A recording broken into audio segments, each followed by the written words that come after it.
Bonsoir à tous et bienvenue dans Aller Rouen, votre podcast d'après-match qui suit la saison du FCR. Ce soir, on débriefe ensemble un match pas forcément très spectaculaire entre Rouen et Versailles, 0-0 au score. On va quand même trouver pas mal de choses à dire.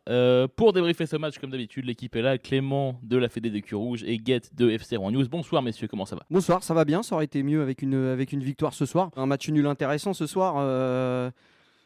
Chaque équipe a eu sa période forte. Nous, on a eu du mal, je trouve, à mettre du rythme dans le jeu pendant 60-65 minutes.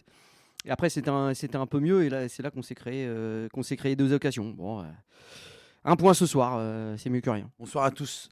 On aurait aimé se retrouver avec une victoire, mais je trouve qu'on a vu un match quand même intéressant où on doit prendre les bonnes choses qu'on a fait ce soir.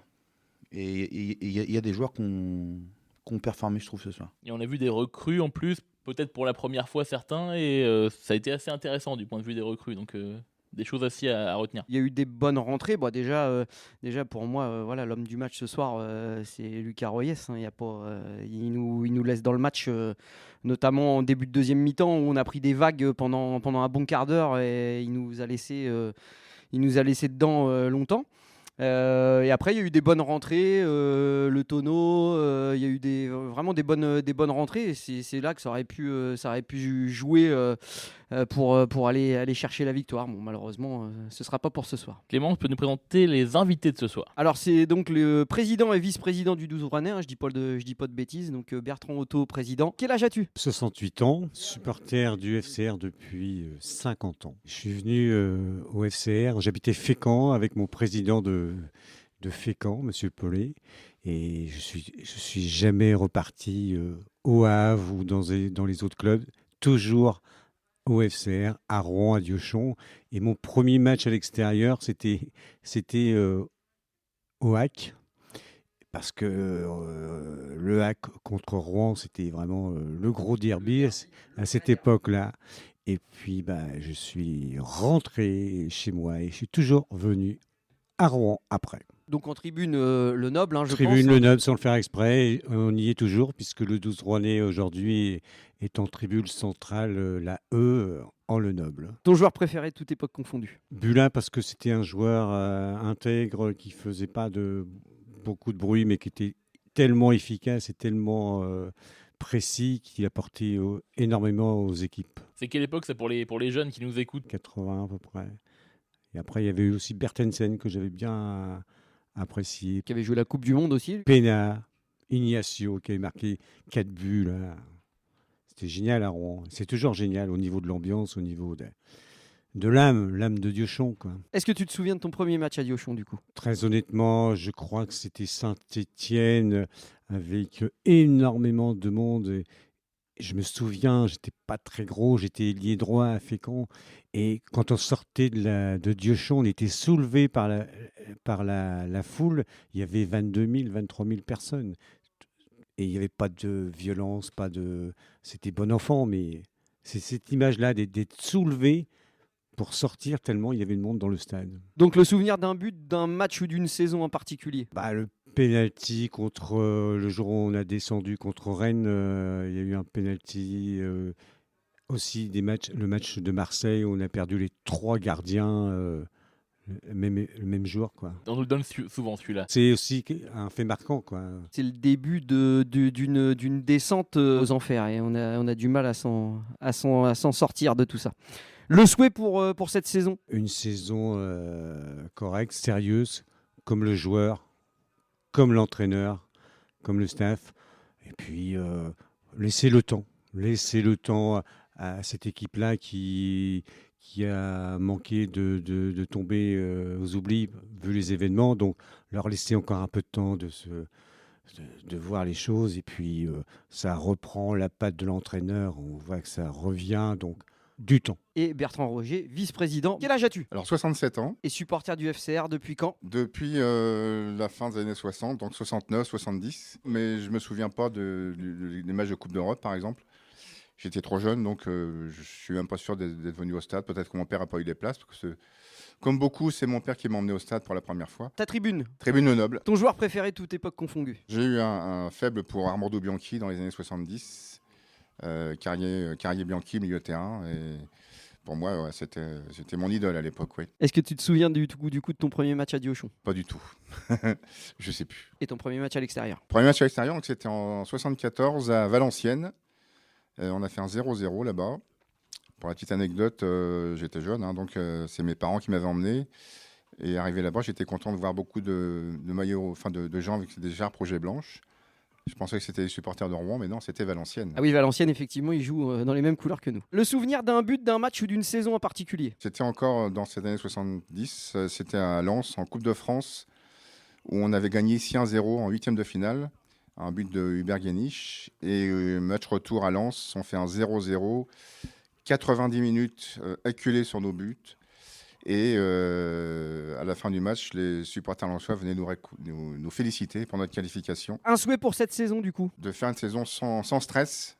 Bien sûr, si on peut titiller les premières places, on est partant. Mais déjà, faire une saison sans stress, qu'on ne tremble pas sur le dernier match ou qu'il nous manque un point par-ci par-là. Voilà, moi, c'est déjà mon souhait. RC2 sur l'agglo de Rouen, 94.4. 94.4. On est de retour dans l'Allée Rouen et on accueille Lucas Royès, l'homme du match ce soir. Bonsoir Lucas. Bonsoir. Comment t'as vécu ce match-là, toi? On a quand même eu une bonne première mi-temps, très bonne première mi-temps d'ailleurs, sauf peut-être les 5 dernières minutes, où c'est peut-être là qu'on se rate le match, ou peut-être que si on marquait, le match aurait été complètement différent. C'est sûr, on a eu 15 minutes un peu difficiles en rentrant à la mi-temps, où eux aussi ils ont accéléré, ils ont joué leur va-tout. Mais je pense que sur l'ensemble du match, quand même, on mérite peut-être mieux ce soir. Après, oui, il y a eu des arrêts, donc ça fait que, voilà, on sait... Prendre un point, on se dit que c'est peut-être pas mal ce soir au vu du contexte du match, mais bon, je pense qu'on aurait pu l'emporter au vu de ce qu'on a montré ce soir. Moi, c'est le début de deuxième mi-temps qui m'a... où là, tu nous laisses dans le match avec plusieurs arrêts consécutifs. Là, je pense que si on en prend un en tout début de deuxième mi-temps, ça aurait été compliqué derrière. Là, ça nous a peut-être remis dedans. On a réussi à remettre du rythme un petit peu tardivement, j'ai trouvé, au bout de 60-65 minutes, où là, on a eu notre moment fort. D'ailleurs, on tape la barre dans ce moment-là, et c'est peut-être là que ça a manqué. Mais c'est vrai que ces occasions-là, je pense que si Versailles marque à ce moment-là, ça aurait été compliqué pour nous derrière. C'est un peu ingrat, parce que quand on prend le but, là, ça aurait été leur temps fort, on aurait dit, le gardien, il n'a pas fait son taf. Là, au final, j'ai essayé de faire mon travail. Ça nous a permis un peu de ressortir la tête de l'eau. C'était important de le faire à ce moment-là, parce que, comme vous avez dit, Versailles a eu son gros temps fort pendant ces 15 minutes. mais bon. Après, voilà, on a tapé la barre derrière. On a la grosse occasion en première mi-temps. Je crois que c'est Hicham Ben Kaïd qui a une grosse occasion aussi. Voilà, ce soir, ça n'a pas souri. On n'a pas réussi à marquer, mais on ne prend pas de but. Donc, nous, le job pour ceux de derrière, et même pour l'équipe, en règle générale, il est fait aussi. On prend un point. On aurait aimé faire mieux, mais bon. Voilà, il va falloir se remettre au boulot, aller chercher des points. Là, il va y avoir la coupure Coupe de France, et après, aller chercher des points à l'extérieur, à Villefranche. Moi, Lucas, j'aimerais bien que tu me parles un peu de ton quotidien. Tu es arrivé en tant que numéro 2. Là, tu es propulsé avec l'équipe première par rapport à Mara qui est blessé. Comment se passe ton quotidien? Et c'est un niveau que tu découvres, en fait. Après, propulsé, moi, j'étais quand même avec l'équipe depuis le début que je suis arrivé. Enfin, j'ai repris avec eux, voilà, etc. J'étais la première recrue à arriver. Donc, on va dire que le niveau national, j'ai découvert à travers les entraînements. Déjà, dans un premier temps, c'était bien pour moi parce que, comme vous avez dit, j'ai jamais joué à ce niveau-là. Mais bon, c'est pas pour autant qu'on n'a jamais joué qu'on ne peut pas faire ces matchs. Voilà, donc j'ai appris un peu à découvrir l'équipe, déjà le club aussi, parce que je regardais à travers les réseaux, parce qu'on sait que les supporters ici, c'est fort, donc c'est un club qui parle aux gens. Et voilà, je me suis un peu acclimaté à la chose. La chance aussi que j'ai eue, c'est que Diochon, je l'ai découvert en venant déjà à l'échauffement, dans un premier temps, etc. Donc en faisant le banc et tout. Et là, ce soir, première, voilà, on se retrouve propulsé et on n'a pas le temps de tergiverser parce qu'il y a eu le match à Concarneau déjà qui m'a permis de me mettre un peu dans le bain. Mais voilà, il faut répondre présent, c'est le rôle de numéro 2. Sinon, autant pas avoir de numéro 2, quoi, parce que faut être performant directement. C'est un peu le rôle du gardien en règle générale, j'ai envie de dire, parce que c'est la problématique. Voilà, il y en a qu'un qui joue. Donc moi, j'essaie de travailler au maximum la semaine pour être prêt pour des opportunités comme ça. Et quand on fait appel à moi, répondre présent, essayer d'aider l'équipe au maximum. Puis on a vu cette semaine, Mathieu Laca, il nous l'avait déjà fait l'année dernière à l'entraînement. On a vu les vidéos avec les chants des supporters, etc. Qu'est-ce que ça a donné de plus par rapport à un entraînement classique, on va dire? Déjà, avant de parler de l'enceinte, la première journée, malheureusement, il n'y avait pas de supporters parce que huis clos. Mais le premier match contre Orléans, quand on sort sur le tunnel, là, j'avais des frissons et tout. C'était incroyable, le COP, tout ça. Enfin, franchement, rien à dire. C'est la folie. Et bon, le fait de Mathieu m'a mis bien à l'aise avec ça parce qu'il avait préanticipé le coup que si je jouais, il fallait que je puisse anticiper par rapport à la communication parce que c'est vrai qu'on s'entend beaucoup moins bien. La Concarneau, déjà, j'avais l'impression qu'on s'entendait pas trop. Mais ça n'a rien à voir avec ça, en fait. Ça n'a rien à voir avec ça. C'est un volcan. Donc voilà, c'était un peu pour anticiper tout ça, pour ma communication, pardon. Essayer de mettre au bon moment le tempo de voix qu'il fallait, etc. Et même avec ça, bon, vous voyez, ma voix, elle est un peu cassée. Mais avec ça, on s'entendait pas trop. Donc, on essaye de faire un peu comme on peut. Mais c'est très bien. Ça pousse, ça donne envie de se surpasser. C'est magnifique d'avoir une ambiance comme ça. Tu disais que tu étais arrivé assez tôt dans l'été, toi, par rapport à d'autres qui sont arrivés très très tard. Comment est-ce que tu décides de venir à Rouen? Comment est-ce que ça se passe? Comment tu arrives là? Il faut savoir que l'année dernière, déjà, j'étais en contact avec eux. Bon, au final, ça s'est pas fait. Et au final, je connaissais déjà Mathieu Lacaille, du coup, avec qui j'avais eu contact l'été auparavant. Et quand il m'appelle, moi, je suis un peu entre deux. Je pensais limite arrêter le foot. J'avais vraiment aucune touche. Bon, au final, le jour où il m'a appelé, j'ai eu 2-3 clubs qui m'ont téléphoné. Donc, ça a bougé. Ça devait être ce jour-là. Mais dès que... Arrêter le foot, carrément? Ouais, arrêter le foot. J'ai failli arrêter, franchement, parce que j'avais fait beaucoup de sacrifices, de concessions pour au final pas grand-chose. Donc j'arrivais dans un moment de ma vie où les portes elles s'ouvraient pas et je me disais bon ben voilà, hein. Je pensais vraiment que ma chance était passée en fait l'année d'avant avec le fait que j'étais pas loin peut-être de signer, que ça s'était pas fait. Et bon au final le jour où il m'appelle, les autres clubs m'ont appelé mais j'ai mis direct de côté parce que à Rouen moi ça représentait quelque chose. J'avais eu un ancien entraîneur de gardien à moi qui s'appelle Eric Alibert, que vous devez sûrement connaître, qui est passé ici, qui m'avait parlé du club et tout déjà l'année auparavant et franchement quand je regardais et tout je me disais mais c'est là qu'il faut aller quoi.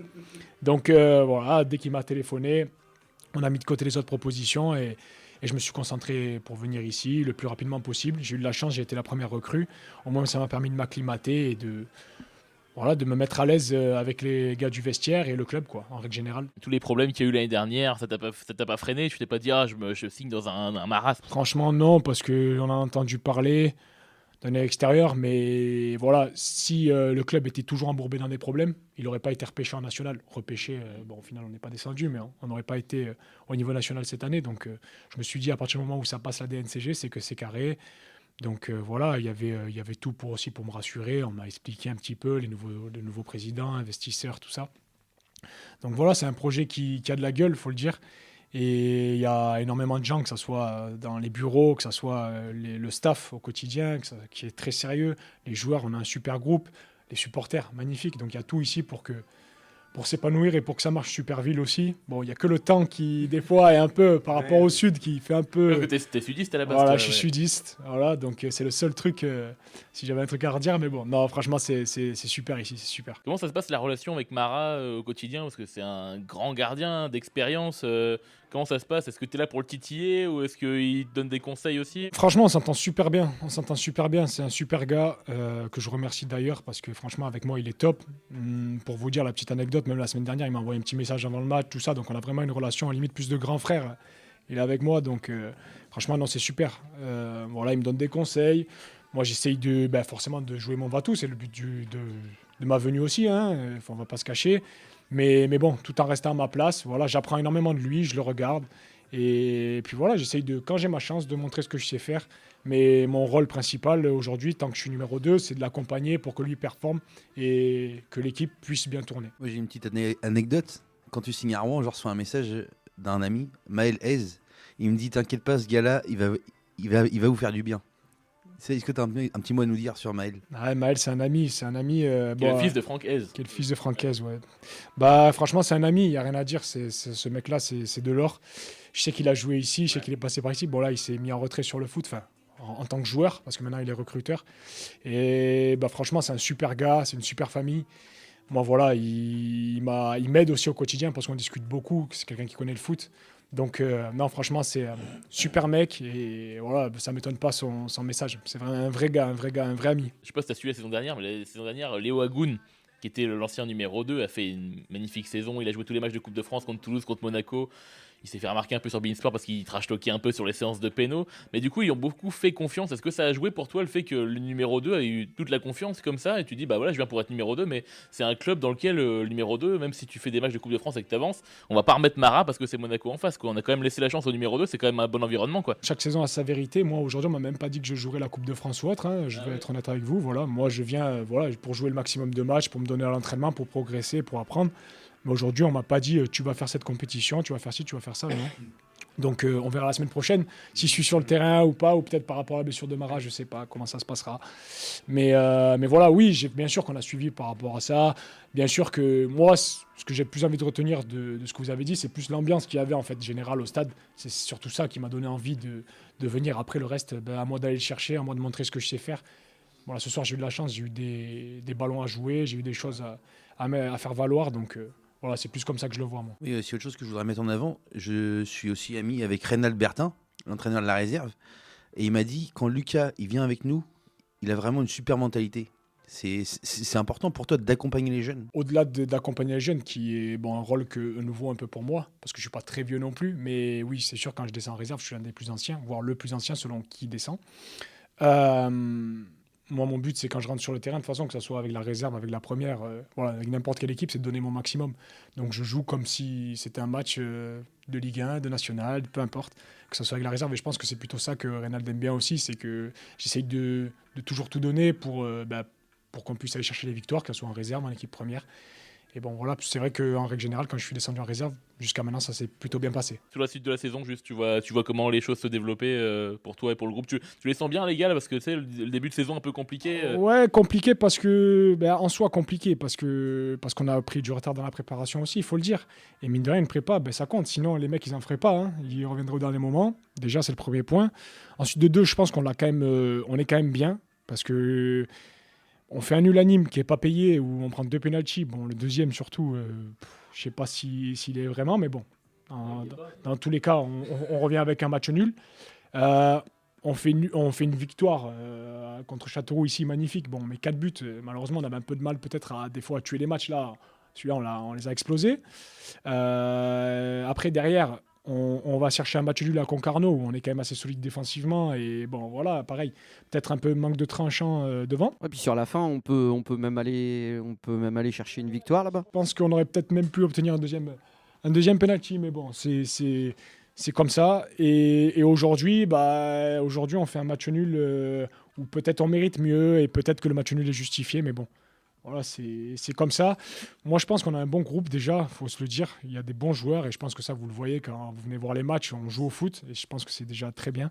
Après, c'est sûr que la partie comptable va être importante à un moment donné et qu'aujourd'hui, on n'est pas là où on aimerait être et pas là où les ambitions du club sont aussi.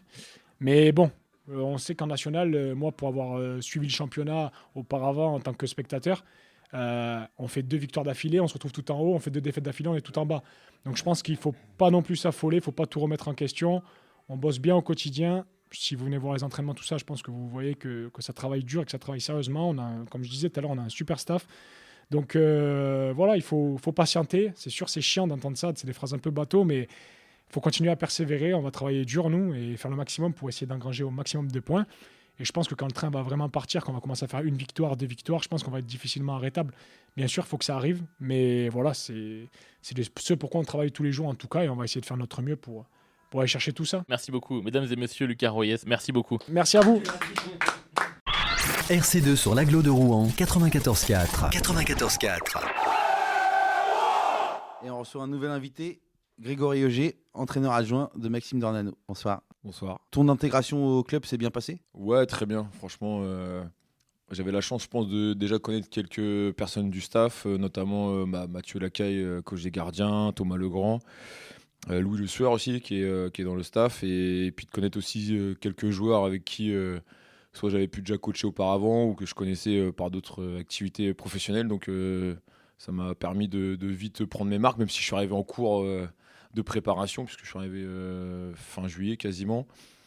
Et après, ce qui était bien, c'est que le coach, il m'a aussi mis, on va dire vite, j'ai mis le pied à l'étrier assez rapidement dans les séances. Donc, ce qui fait que voilà, il n'y a pas eu de round d'observation avec le groupe, le staff. Et je pense que je vais avoir réussi à me mettre vite dans le bain, comme on dit, et puis d'être dans la bonne philosophie de ce que le coach veut. Le fait que Maxime Dornano passe son diplôme cette année, ça te met en avant sur les séances beaucoup plus qu'un coach adjoint habituellement. Là, il faut avoir une confiance aveugle un peu en ta personne, parce que là, le fait qu'il soit pas là. D'ailleurs, comment vous gérez ça là, chaque semaine? Bah, déjà, c'est vrai que c'est un peu atypique comme saison pour le coach comme pour moi, du coup, puisque lui, il y a la saison à faire au club plus le diplôme. Pour l'avoir vécu l'année dernière, moi, au centre de formation, je passais aussi le diplôme.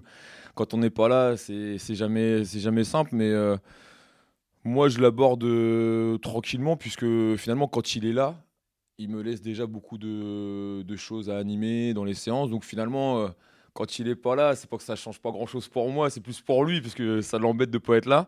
Après, c'est peut-être, oui, je dois prendre entre guillemets les jours où il n'est pas là, un peu plus le leadership par rapport au staff et au groupe de joueurs. Mais finalement, moi, ça me change pas trop ma vision des choses quand j'arrive le matin au stade. Après, comment on travaille, c'est que on est beaucoup au téléphone pour bien préparer les séances. Qu'est-ce qu'on veut mettre en place, même quand il y a un peu de travail vidéo avant les séances. Voilà, tout est calé avec le coach. Et après, l'important, quand on est coach adjoint et avec le numéro 1, c'est que voilà, on soit aligné dans tout, dans les contenus, dans ce que je vais pouvoir dire au groupe. Donc même quand des fois il y a la presse aussi, je lui demande quel message on fait passer pour vraiment qu'il n'y ait aucun écart et que tout soit aligné. Donc quelque part, tout va plutôt bien pour l'instant et je trouve que rapidement avec le coach ça a matché, en fait, on va dire ça comme ça, sur la première rencontre, parce que je me mets aussi à sa place quand on est numéro 1, un club comme Rouen à ce niveau-là. Notamment sur cette saison où lui il part plus de 10 semaines dans la saison. En fait, souvent il manque 3 séances dans la semaine, donc, et c'est une fois par mois. Donc il faut vraiment avoir, on va dire, comme tu l'as dit, confiance et c'est pour ça moi je le remercie de me faire confiance assez rapidement, parce qu'on se connaissait pas avant. C'est ça aussi qu'il faut, que la confiance soit là d'entrée de jeu, parce que en plus là on a commencé la préparation un peu plus tard que les autres, donc faut pas rattraper le retard, mais disons enchaîner très très rapidement sur la prépa, et puis tout de suite la saison a commencé. Il fallait que ça soit fluide rapidement. Mais en fait, on s'est rencontrés en début de préparation lors du premier match contre Fleury, la petite Bouvry, et voilà, ça s'est bien passé. Moi, j'étais plutôt juste en mode on va se rencontrer, sans me projeter plus loin que ça, parce que je m'étais déjà réengagé avec Amiens. Et finalement, le lendemain, il me dit je suis partant, je te veux comme adjoint. Et je pense qu'il avait eu déjà pas mal d'échos avec Mathieu, avec certains joueurs. Et puis voilà, là ça se confirme. C'est vraiment, enfin moi en tout cas, c'est une belle rencontre et une super expérience à vivre. Ouais. Et donc il est comment dans l'anneau au quotidien? L'idole de Diochon, parce que t'es un entraîneur qui est adoré du public, quoi. Le druide, ouais. Sincèrement, ce que je lui ai dit, moi j'avais pu suivre déjà même avant Rouen, quand il était à Saint-Brieuc. Déjà dans l'aspect purement foot, les principes de jeu, j'étais venu commenter un match pour FFF TV quand il jouait QRM. Et voilà, déjà rien que le foot qu'il propose, voilà, moi ça me parle. Et après, et vous aussi. Et je pense que s'il apprécie aussi ici, c'est que l'équipe, elle joue. Après, on gagne ou on gagne pas, mais elle joue, elle propose des choses.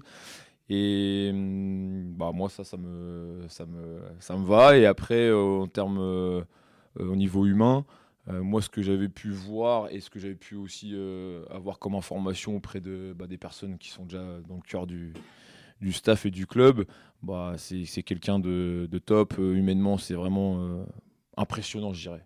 Vraiment, pour avoir aussi eu déjà différents coachs. Mais voilà, c'est quelqu'un de calme, même si ça peut partir aussi, mais c'est quelqu'un de calme, de posé.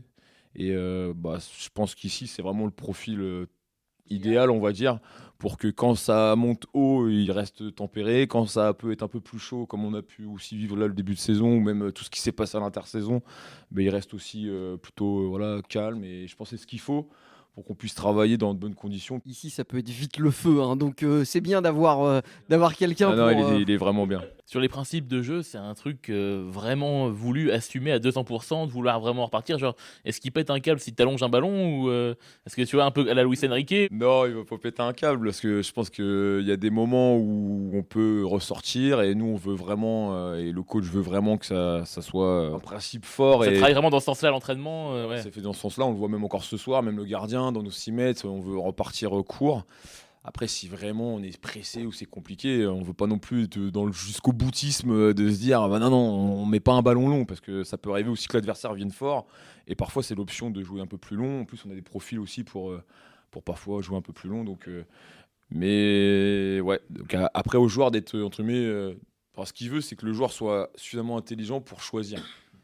Avec l'option 1 de jouer court, mais il n'y a pas que l'option 1. Donc. Surtout, on a des joueurs de ballon, hein. On a quand même des gars qui techniquement sont plutôt bons, donc le jeu court est plutôt bon pour justement trouver les décalages, hein. Je pense que il va dans le bon sens, j'espère. C'est aussi adapter les principes aux qualités des joueurs que l'on a, et si on fait que de mettre des ballons longs, je pense qu'à un moment donné, il y en a certains, ça va pas le faire. Ça va pas le faire, et puis je pense qu'on n'est pas adapté aussi à faire ce jeu-là avec les profils qu'on a. Par contre, pour toi, l'entraînement, ça va être un kiff quand même d'avoir des joueurs comme ça, des Hamad Allé, des Ben Kaïd, même le petit Ferra qui est tout jeune, mais c'est quand même des joueurs qui sentent le ballon, quoi. C'est vrai que quand on propose des jeux ou des situations, des choses comme ça répond vite, hein, parce qu'il y a du niveau, il y a de la qualité. Donc non, ce qui est bien, c'est que ça permet de pouvoir pousser un petit peu dans ce qu'on veut à l'entraînement, c'est bien. Comme tu disais, c'est quelqu'un de très calme, Maxime Dornano, mais est-ce qu'il pique des gueulantes quand même parfois, oui? C'est quelqu'un de calme avec du tempérament, il sait ce qu'il veut, notamment dans le jeu ou même dans le quotidien au niveau du management du staff ou du management des joueurs. Mais il a ce côté un peu rassurant, posé, qui fait que on avance, on sait où on doit aller, et que ce soit les joueurs positif toujours en fait. Voilà, du positif. Et nous aussi, on est comme aujourd'hui, on va analyser le match de ce soir, on va voir ce qu'on a bien fait, et puis on va essayer de regarder ce qu'on a moins bien fait et ce qu'on doit améliorer. Mais de manière, j'ai envie de dire, pas tranquille dans le sens pépère, mais dans le sens on a constructif, on avance et on s'affole pas. Comme ce qu'on demande aux joueurs finalement. Si on veut ressortir court, il faut être calme, il faut être posé, il faut voir vite, il faut jouer vite, mais il faut maîtriser un peu, on va dire, ses émotions, on va dire ça comme ça. En tout cas, on était, je pense, tous satisfaits de la rentrée du petit Touré, qui pour nous a fait une bonne partie, quoi. Il a joué une demi-heure, hein. Et sur ce qu'on a vu, c'est quelqu'un qui a, pour moi, un bon potentiel. Même si on a mis longtemps à voir les papiers, les visas, tout ça. Au niveau administratif, ça a mis un petit peu de temps. Après, c'est bien, ça, c'est comme certains joueurs qui sont arrivés, des profils jeunes avec du potentiel. C'est pour ça qu'il faut un petit peu de temps, parce qu'effectivement, il y a beaucoup de jeunes qui ont un gros potentiel, mais qui arrivent de niveau inférieur, de National 3 pour plusieurs. Donc, il faut qu'ils s'acclimatent au niveau national, il faut qu'ils s'acclimatent à l'ambiance de Diochon qui est quand même particulière. Et quand tout ça sera bien incrusté chez eux, je pense qu'il y a quand même de quoi être optimiste pour la suite. Ouais, complètement. En plus, avec tout ce qui est aussi arrivé un peu dans l'intersaison, ajouter un effectif qui s'est renouvelé, des jeunes, comme vous l'avez dit, qui découvrent, qui doivent se mettre au niveau, qui ont du potentiel, mais ça prend un petit peu de temps. On voit que le championnat national, il est compliqué. Chaque match est difficile. Gagner un match, c'est dur. On le voit en ce moment. Donc, encore un petit peu de temps, mais je pense que tout doucement, l'équipe se construit, les principes de jeu sont assimilés. Et, il nous faut 1 ou 2 victoires pour vraiment décoller. Du coup, le début de saison, tu le vois comment, toi? Parce que c'est vrai que niveau comptable, on n'est pas là où on voudrait être, peut-être. Mais dans le contenu, par contre, on a l'impression que cette équipe elle a un gros potentiel, qu'elle est capable de développer du jeu. Donc on est un peu frustré, en fait, parce qu'on se dit qu'on est capable de beaucoup, beaucoup mieux au niveau comptable, en tout cas. Ouais, c'est un peu ça le sentiment, c'est qu'on sort des matchs ce soir, Concarneau. Pourtant, c'était un bon résultat aussi à Concarneau, mais on se dit, on aurait peut-être pu aller chercher un petit peu plus. Donc ça veut dire que nous, on le voit de manière positive. Ça veut dire que c'est pas trop mal ce qu'on fait, on propose des choses, mais on peut aller encore au-delà. Et je rejoins par rapport au potentiel des joueurs et de l'équipe, on sent qu'on a encore de la marge. Donc il faut qu'on continue de travailler fort pour justement aller chercher cette petite marge qui fait que peut-être ce soir, au lieu de 0-0, on va chercher plus. Peut-être à Concarneau, au lieu du 1-1, on peut peut-être avoir mieux. Mais après, moi, de mon avis, on va dire personnel, pour avoir vu la saison dernière, l'intersaison de loin, on va dire, je me dis qu'il y a quand même aussi une certaine logique sportive quand on reprend après les autres, quand l'effectif arrive tout doucement courant août. Ça voudrait dire que malgré ça, on est premier du championnat au bout de 7-8 matchs. Ouais, puis il y a beaucoup de joueurs à intégrer. Il y a eu un renouvellement d'effectifs, il y a eu quand même des pertes de joueurs qui ont marqué la saison l'année dernière. Voilà, des hommes qui après sont même d'un niveau au-dessus maintenant. Donc je pense qu'il faut un petit peu de temps au temps aussi. Sinon, ça veut dire que l'année prochaine, on dit les gars, on reprend le 30 juillet, tranquille, et ça va le faire. Donc non, et si on reprend tôt, c'est que ce championnat-là mérite qu'on reprenne tôt, donc tout doucement. C'est pas une excuse, mais il faut aussi quand même prendre ça en compte. On voit quand même que ça se joue à pas grand-chose là. On voit que Concarneau est premier avec 15 points. Nous, on a perdu, comme tu disais, là, des points peut-être où on aurait peut-être pu aller chercher mieux. Et tu peux très vite te retrouver dans les 5 premiers, on va dire. Donc, c'est vrai que ce soir, on a un peu le sentiment un peu frustré de pas gagner. On prend un point quand même. Après, voilà, faudra enchaîner, faudra aller rechercher des points à Villefranche dans 15 jours. C'est ça, le compteur tourne, mais voilà, on aimerait qu'il tourne un peu plus vite. Mais voilà, on va essayer de s'appuyer sur ce qui est bien fait. Et moi, je pense que nous, le staff, on doit se dire que ce qui est bien, c'est qu'on a de la marge. On a encore de la marge dans ce qu'on doit travailler, dans ce qu'on doit mieux faire. Et c'est bien d'avoir ce sentiment un peu de frustration, malgré des matchs plutôt positifs, plutôt Concarneau, même ce soir, parce que finalement, on a une occasion avant la mi-temps qui peut-être peut basculer. Mais après, en début de deuxième, on peut aussi prendre un but. Donc voilà, et je pense que ça va être 32 matchs comme ça, où chaque match, ça va être dur. En fait. Déjà, la saison dernière, c'était un peu ça. C'est un peu la spécificité du national, c'est-à-dire que nous, on en a vu quand même des matchs de national, même de CFA, où on s'emmerdait, faut dire ce qui est.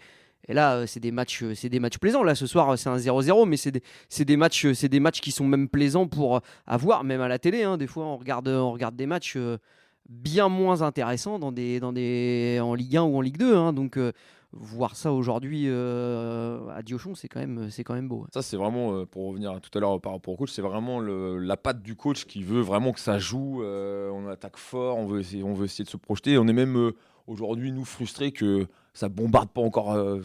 On devrait bombarder encore plus vers l'avant. Et quitte, des fois, comme là, on peut prendre un jeu dans le dos après. Mais voilà, d'attaquer, mais d'attaquer de manière construite, on va dire. Je connais un peu de monde dans la région, dans le football. On m'a dit sportivement, ça va être une super recrue, Greg Auger, mais je pense qu'humainement, tu es une super recrue. Est-ce qu'on t'a vu imitateur, chanteur? Est-ce qu'il y a une carrière que tu as ratée, tu penses? Ah, je pense, ouais. Un petit bonus à nous donner ce soir? Ouais. Ah, je peux faire un peu, mais après j'ai fait beaucoup d'animation aussi en parallèle, donc voilà, j'ai ce côté un petit peu bonne humeur, rigolade et un peu d'imitation de temps en temps. Je sais pas, vous voulez que Didier Deschamps, on aime bien Didier Deschamps. Bonjour, ça fait plaisir d'être au podcast du FC Rouen. Bon, effectivement, j'ai pas pris Kylian, mais bon. Il va revenir. Avant de te laisser tranquille, déjà merci d'être passé, c'est sympa. Je voulais que tu me parles des petits jeunes là dans l'effectif. Comment tu les sens? On a quand même des belles recrues, mais si même qui viennent en prêt de club de Ligue 1. Comment les intégrer? C'est pas forcément facile, je pense. Le groupe a bien accueilli les nouveaux arrivants. En plus, quand des joueurs arrivent qui ont un peu de qualité, donc ça accélère aussi un peu l'intégration, on va dire. Et c'est des joueurs qui viennent... pour la plupart découvrir le niveau national, donc ils ont entre guillemets faim, ils ont envie de prouver, ils ont envie de progresser, comme l'équipe, eux ils ont une marge assez importante, je trouve, et il y en a certains, je pense que ça va être une saison tremplin pour eux, pour aller chercher peut-être, je l'espère pour eux, à un niveau encore plus haut, puisque je pense que ça se voit, il y a de la qualité. Ferra, il s'installe titulaire là. C'est intéressant ce qu'il propose. Il y a le petit Christ aussi qui fait une belle rentrée. Donc non, c'est bien. C'est pour ça que pour moi, il y a vraiment une marge que nous, on doit faire fructifier, bien penser à ça, de les faire monter en puissance, en compétence, pas les griller aussi, faire attention au temps de jeu. Parce que c'est dur ces matchs-là, mine de rien, de les enchaîner, les semaines, jouer 90. Et du coup, non, je pense qu'au fur et à mesure, ça va progresser, que ces joueurs-là, j'espère qu'ils vont faire gagner le FC Rouen jusqu'à la fin de saison. Puis après, c'est eux qui auront leur destin entre leurs mains pour peut-être aller plus haut. Merci beaucoup d'être passé, ça fait super plaisir. Merci à vous, franchement, ça fait plaisir. RC2 sur l'agglo de Rouen, 94.4. 94.4. On est de retour dans les Rouen et on va parler un peu avec nos invités du 12 Rouennais, groupe de supporters mythiques de Diochon. Et Guet, tu avais une petite anecdote sur le 12 Rouennais, t'as dit. Tout le monde me connaît au stade, donc moi j'ai fréquenté les Rouen Fans, le Diabolic Cup, tout ça. Mais mon premier groupe, c'est le 12 Rouennais. Et Arlette, que je salue, appelait toutes les semaines ma maman et tout, et on avait une vraie relation. Et voilà, je voulais faire ce petit clin d'œil. C'était mon premier groupe de supporters que j'ai connu au FC Rouen. Écoute, je te remercie parce que effectivement Arlette, c'était un personnage au 12 Rouennais. Déjà à l'époque, il y avait quelques mots d'oiseaux qui fusaient dans la tribune. C'est pour ça qu'elle a voulu créer un club de supporters digne de ce nom, pour supporter, pour vivre sa passion, mais tout en respectant plein de choses. Et qu'on voit aujourd'hui encore beaucoup de progrès à faire. Donc, effectivement, nous, aujourd'hui, on est 130 adultes, on a 25 jeunes, et des très jeunes, comme les socios. Ils ont leur carte d'abonnement au bout du jour de leur vie. Donc, c'est le côté sympa et pour tout le monde. Et on essaye de vivre notre passion, le football, avec toutes les personnes qui nous entourent. Ça va comme je disais tout à l'heure, de 10 à 90 ans, et même plus. De plus en plus, on a ça se féminise, des jeunes, des familles, donc c'est très très bien pour nous, on est très contents. Et notre spécificité un petit peu, c'est aussi d'aider le club, là. Depuis de très nombreuses années, on participe en tant que bénévole à la vente à la boutique, au niveau des bénévoles pour mettre la table des repas, encadrer cette année puisque le nouveau président tient à accueillir les anciens, les personnes en situation de handicap. Donc, nous, on met à disposition des personnes pour accueillir tous ces gens-là avec plaisir. Il y a aussi le petit déjeuner le mardi matin avec l'équipe première. Alors, le petit déjeuner, c'est une première. C'est venu un petit peu de nous, parce que vu les événements qu'on avait eus à l'intersaison, donc on a vu le premier entraînement des joueurs et du druide, M. Darnano. Et puis on s'est dit, ils ont dit, ce serait bien faire un petit déjeuner pour le premier entraînement. Donc on nous a demandé, on nous a dit oui, on a dit oui avec plaisir. Et puis on est peut-être un peu performant et sympathique. Et après, on nous a demandé de le faire tous les mardis. Le perpétuer, c'est bien. Après, ça donne aussi une proximité, une relation avec les joueurs et le staff qui est intéressante. Ouais. On fait un roulement, puisqu'on est une douzaine dans le bureau, donc on se relaye chaque semaine pour pas venir à chaque fois que ce soit les mêmes personnes. Et la première fois, on avait amené bien sûr des croissants, mais ça, on n'a pas renouvelé parce que les croissants, forcément, je pense que le druide n'a pas forcément accepté. Bon, c'était pour la première, allez. Voilà, ça c'était l'anecdote. Après, au niveau de nos activités, on organise aussi les vœux chaque année avec la venue des joueurs et de l'entraîneur.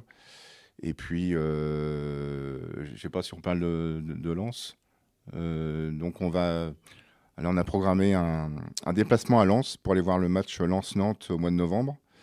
C'est pour l'instant réservé pour nos 20 ans d'ancienneté, l'anniversaire du 12 Rouennais. On a eu un contact avec le 12 Lensois, grâce à un de nos adhérents qui est de Lens et qui maintenant habite à Rouen et qui a intégré le 12 Rouennais et qui a gardé des contacts avec Lens et qui a réussi à avoir donc des places pour qu'on aille voir Lens-Nantes. Donc c'est un match qu'on réserve pour l'instant à nos adhérents. S'il reste des places, on ouvrira à d'autres personnes. Mais pour l'instant, on attend déjà de savoir le jour précis parce qu'avec la télé, on ne sait jamais. En plus, si jamais c'est le vendredi, on annulera tout parce que c'est le jour de Rouen-Boulogne. Si c'est samedi-dimanche, on attend de savoir le jour et puis l'heure. Et on informera à ce moment-là nos adhérents des précisions quant aux tarifs et quant à l'horaire et aux jours.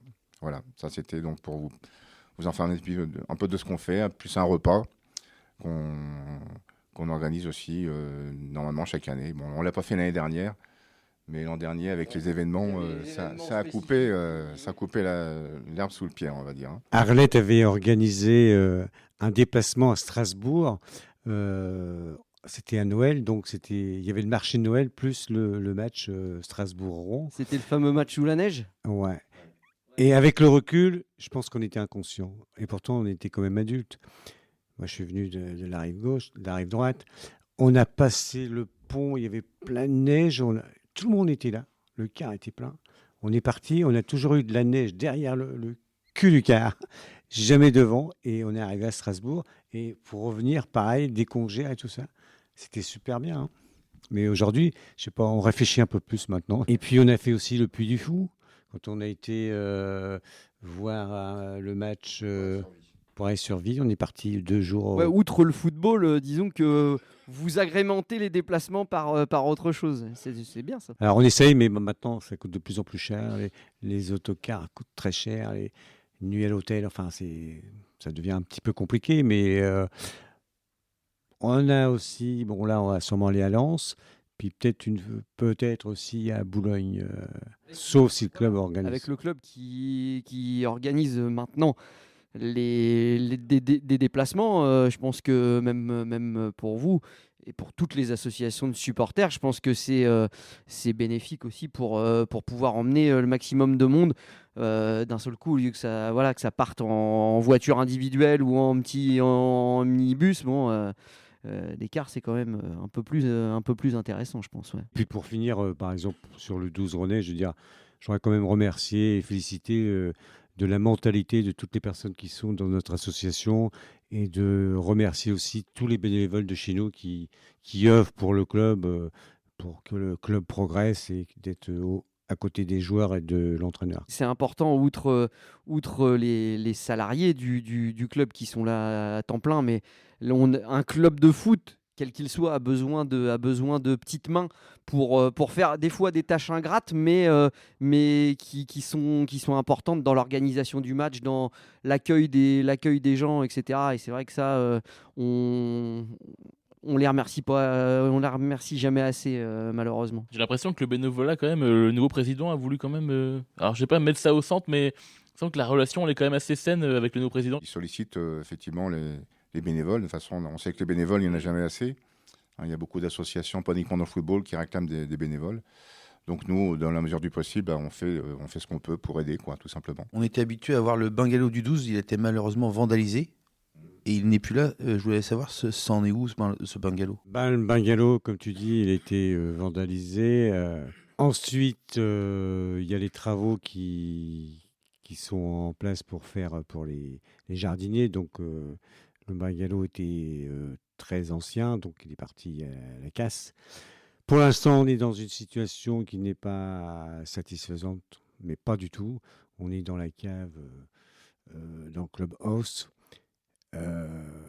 On essaye on est raisonnable, on est patient, mais bon, c'est pas normal qu'on n'ait plus de local, et puis ça faisait très longtemps qu'on avait un local, donc on attend que les travaux se finissent pour voir s'il y a une petite place pour gérer un peu nos affaires. On a la chance d'avoir d'un bénévole de notre groupe qui est un amateur, mais d'un professionnalisme au niveau de ses travaux. C'est Philippe Tourneroche qui fait au quotidien, tous les jours et à chaque match, un reportage, des photos. Il fait aussi des vidéos. C'est lui qui gère le site du 12 Rennais.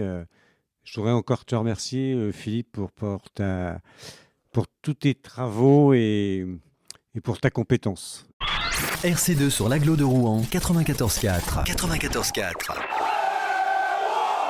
On débriefe le match. C'est un 0-0, mais un 0-0 assez intéressant. On a vu quand même pas mal de choses. Comment vous avez vécu ce match-là ? On aurait pu se faire prendre un but d'entrée de jeu. Mais j'ai trouvé que ce soir, on a eu du mal à mettre du rythme dans le jeu. J'ai l'impression qu'on était souvent arrêté.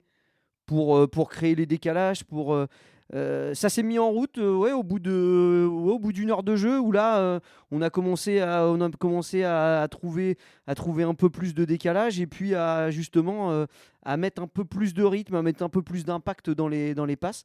Après, peut-être sans doute avec les changements qu'il y a eu, puisque Diarra est sorti à l'heure de jeu à peu près, et je pense que ça a donné un impact nouveau.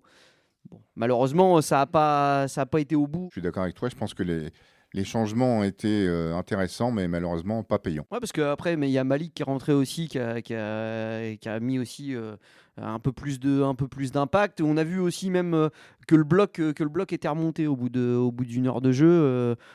C'est vrai qu'en début de deuxième mi-temps, on a subi pendant 10 bonnes minutes et c'était chaud. Lucas nous a sauvé un paquet de fois. Ouais. Clairement, on prend des vagues en début de deuxième mi-temps. C'est Lucas qui nous laisse dans le match. Et après, on passe en 4-3-3 du coup avec l'entrée de Malik. Donc, ça fait qu'on va presser un peu plus haut et que finalement après on met la pression et après il commence à gagner du temps à la 60e. Parce que je pense que Versailles sent que le match est en train de tourner et après du coup il se calme un peu. Ouais, et puis au final, comme souvent à Diochon, l'arbitre a montré 3 ou 4 fois sa montre au gardien, etc. Et puis il nous laisse à peine 3 minutes d'arrêt de jeu alors qu'il y a eu 6 changements, etc. Bon, moi je veux bien, hein, mais bon, c'est pas à cause de ça qu'on gagne pas le match ce soir. Hein. Mais bon, à la longue, c'est un peu usant d'avoir toujours le même scénario de la part des arbitres. Quoi. Je suis un peu d'accord avec tous ces commentaires, mais il faut bien regarder quand même que Versailles a joué en vieux briscard, en cassant un peu jeu, en étant un peu pas très sympathique au départ sur les impacts et tout ça. Donc ça fait une drôle de jeu, drôle de match. Personne lâché, et puis bon, effectivement, avec un peu plus de réussite, et je pense que voilà, il y avait le petit but, et puis après, on a peur de perdre, donc on se livre pas. Il y a juste que dans les 5 dernières minutes qu'on se livre, mais c'est resté à 0-0, quoi. Bon, laissons les joueurs travailler, laissons-leur encore un peu de temps pour que ça soit bien huilé, et puis je pense qu'on aura des belles surprises. Moi, le plus de regret que j'ai, c'est sur la première mi-temps. Je pense qu'on a largement les moyens d'ouvrir le score. On tombe sur un bon gardien. Et par contre, je te rejoins sur la mentalité de Versailles. Les contacts étaient rudes. Et pour moi, il y avait certains cartons jaunes qui devaient être orangés. Franchement, Millon, il s'est fait découper, mais 3-4 fois. On a vu des cartons rouges pour moins que ça. Quand nous, on prend des fois des cartons idiots pour des petites fautes, là, ce soir, c'est vrai que c'était assez gentil, on va dire. Mais c'est le style de jeu de Versailles, même l'année dernière, c'était comme ça. Hein. C'est c'était une assez équipe qui a rugueux. du gabarit, qui est rugueuse. Voilà, ils jouent avec leurs armes aussi. Bien sûr. L'année dernière, ils étaient venus gagner à Diochon sans faire un match extraordinaire, mais voilà, ils étaient repartis avec les 3 points. Et ce soir, on peut avoir la même en couleur. Hein, si on n'avait pas eu un gardien en feu ce soir. Petite précision, excuse-moi, c'est qu'ils avaient changé d'entraîneur. Donc les joueurs étaient motivés pour se faire voir de l'entraîneur. C'est vrai que le fait de changer de coach, enfin que le coach parte en milieu de semaine, j'y ai pensé. Je me dis ça c'est un. On avait eu le cas l'année dernière avec avant Nancy. Et quand Correa est arrivé, tout de suite, ça a changé la donne. Là, ce soir, c'est un peu la même. Les mecs voulaient peut-être se mettre un peu en avant. Peut-être même des joueurs qui jouaient moins. J'ai pas regardé sur la compo. En plus, Jérémy Clément, un ancien joueur de très, très haut niveau. Quoi. Donc, c'est l'aura aussi, le fameux choc psychologique. Bon, c'est un peu galvaudé comme expression, mais c'est vrai que ça change quelque chose. Pour eux, de toute manière, c'est un nouveau départ dans leur saison, hein, parce qu'ils n'ont pas très très bien commencé. Ils changent de coach pour la 4e fois en peu de temps. Donc pour des joueurs qui n'ont pas forcément le temps de jeu qu'ils souhaitent, c'était un soir pour se montrer. Et il y en a certains qui se sont montrés et plutôt bien. Ouais. Puis ils ont eu un départ aussi qui pour moi est flagrant, c'est Mondi Prunier.